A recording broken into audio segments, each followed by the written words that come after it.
Hello, this video is for the column and row inserter found in Coupon Creator Pro 2.1 and later. I'm going to briefly go over all the little features of the column and row inserter and then give you some tips and tricks on how to use it to best achieve the results you're looking for. So first, I'm already in an individual coupon to edit, and you'll notice we've got this new button here, insert selected column or row, and then the drop down here, this is what it will insert. And it will insert both in the visual editor here, or if you go to the text editor here. When you do insert into the text editor though, it will show as coding, as your HTML divs and stuff like that. So it is a little harder to understand what's going on, but it might be something that you can be more precise about.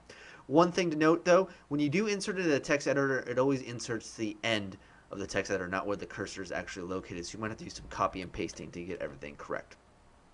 But for this demo, we're going to go and use the visual editor for everything else. Alright, so I've started here, I'm in the visual editor, I'm going to come up here. You got options here, 2 columns, 3 columns, 4 columns, and rows. From single to 3 rows, you can insert all at once. So I want to insert a 50-50 column, so insert that.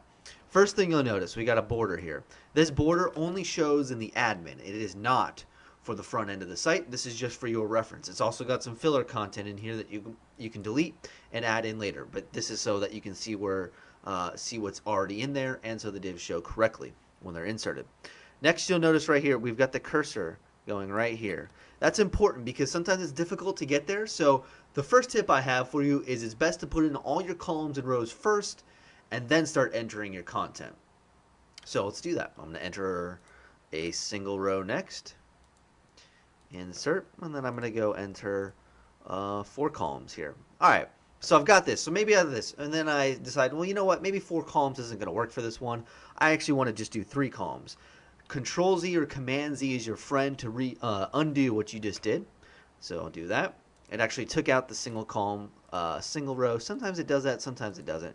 It's always a little tricky in the visual editor. But now I'm going to re-add the single row, then add that. Alright, so now I've got my rows. This is how and my column set up. This is how I want to go. So next point, Shift Enter versus Enter. If I press Enter here to create a new line, it's actually going to break out the div and create that. That's not what I want. So I'm going to hit Control Z again, back up, and then now it's backed up to where I want it, and I'm going to hit Shift Enter. Shift Enter will now create new lines for me, and that's what I want to do. I also find that it's best to not just delete everything like that, because it will delete the div. Instead, hit Shift Enter, then delete the thing, and that will leave an empty div. And this way, you could actually have all your text over here, and then you could put an image or an image background on this side, especially with the image background, and you could leave that empty, and then the content would, the text content would be the left, and then your background image, maybe you have a thing that you want to show off on that side, could be on the right.